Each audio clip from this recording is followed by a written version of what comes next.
Bonjour chers camarades, on passe maintenant à la deuxième partie, les grammaires. Ici, je vais vous exprimer trois grammaires très importantes et pour les autres, j'espère que vous pourrez les réviser aussi de cette façon avec l'aide des diapositives et du manuel. Alors, on commence.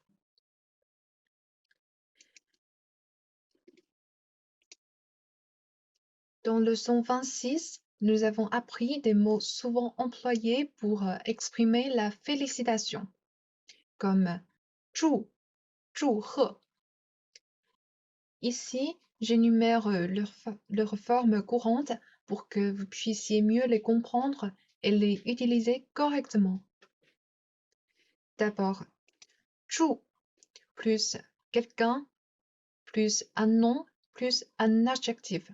C'est que 祝谁什么怎么样.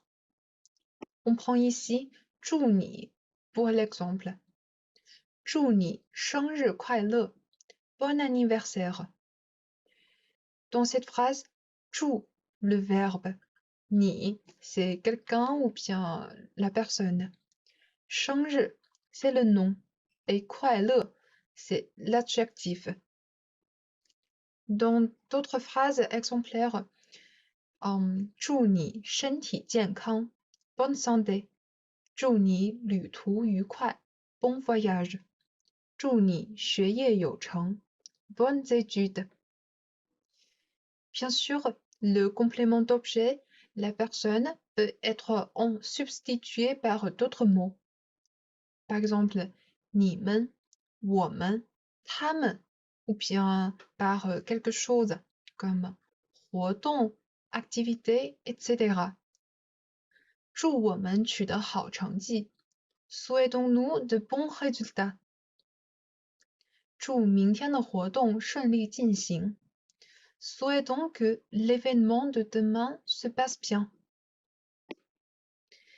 Et la forme de 祝贺你 est beaucoup plus simple, car on met généralement l'événement en premier et puis 祝贺你 ou 祝贺别人, 祝贺 quelqu'un d'autre. 考得真好，祝贺你 Tu as brillamment réussi, je t'en félicite. 今天是你们新婚，祝贺你们。Aujourd'hui, c'est vos noces. Je vous souhaite beaucoup de bonheur. 你的成绩全班第一，祝贺你。Tu as gagné le premier de toute la classe. Félicitations. Et voici un exercice dans le manuel. Votre ami va se marier. Vous allez le féliciter. 题目说，你的朋友结婚，你去祝贺他。Ici, j'ai créé un dialogue pour vous. 听说你要结婚了，祝贺你。是的，我下个月结婚，祝你们生活幸福，新婚愉快。En fait, c'est un dialogue assez simple, pas très compliqué, mais je pense que c'est couramment utilisé. J'ai entendu dire que tu vas te marier. Félicitations. Oui, le mariage aura lieu le mois prochain. Je te souhaite d'avance beaucoup de bonheur. Vous pourriez retenir ce dialogue et peut-être dans certains cas, vous pouvez l'utiliser pour exprimer la félicitation. Et puis, la deuxième grammaire, c'est l'usage du mot de.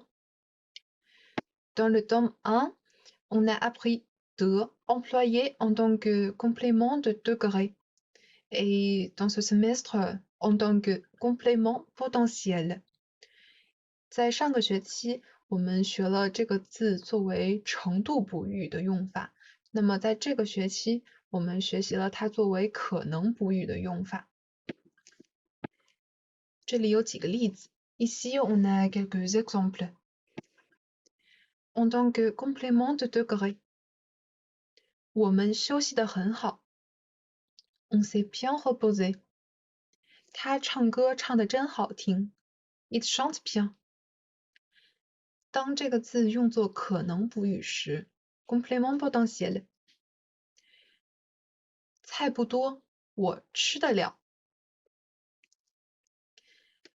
明天你去得了公园吗？C'est que on place de entre un verbe et son complément de résultat pour donner l'idée d'un potentiel. Par exemple, l'expression 打得开 a le même sens avec 能打开. Ça veut dire être capable de l'ouvrir. Et dans certains cas, il garde aussi son sens de finir. Dans notre première phrase, 菜不多，我吃得了. Ici, ici, ça tient son sens de finir. Il n'y a pas beaucoup de plats, je peux les finir. Et est-ce que tu peux aller au parc demain? En effet, de est un mot polyphone. C'est que ce mot a différents types de prononciation. En plus de et de, on a encore des. Ça veut dire il faut faire quelque chose.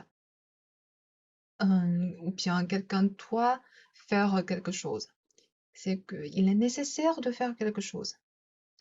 谁得做什么？谁得怎么样？太晚了，你得睡觉了。Il est trop tard, tu dois aller te coucher. 我得快点了，不然要迟到了。Je dois me dépêcher, sinon je vais être en retard. Désolé, ça doit être 我得快点了。Oui.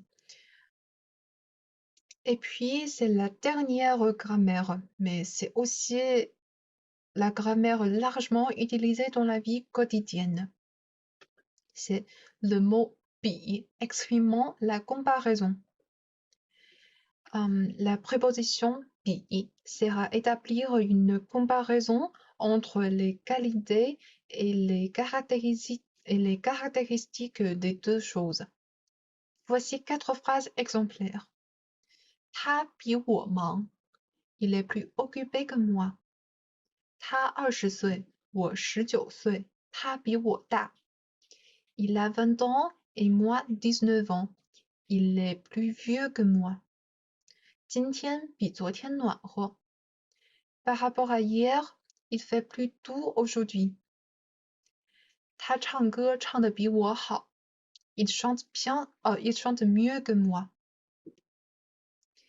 Si on analyse ces phrases,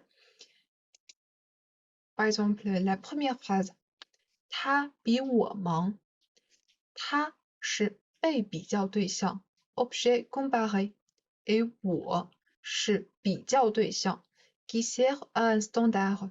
C'est que par rapport à moi, il est plus occupé. C'est aussi la même chose pour les 3 autres phrases. Dans ces phrases, 忙、大、暖和、好sont des adjectifs ou bien des adverbes pour exprimer un résultat de la comparaison. C'est 比较结果. Ils peuvent être remplacés par le complément de quantité. Oui, complément de quantité, 数量补语. Dans une phrase à prédicat adjectif exprimant la comparaison à l'aide de 比, en tant que complément de quantité, l'adjectif numéral spécificatif s'ajoute après le prédicat afin de désigner la différence précise entre les deux choses. Voyons ensemble les exemples. 他比我大2岁。2岁 est un complément de quantité qui sert à exprimer une différence exacte. Et 他家比我家多2口人 c'est la même chose. 青岛比黄岛大30平方公里。平方公里 ça se dit en français comme kilomètre carré. 青岛 mesure 30 km² de plus que 黄岛。今天气温比昨天气温低6度。度 pour décrire la température, c'est degré. 度.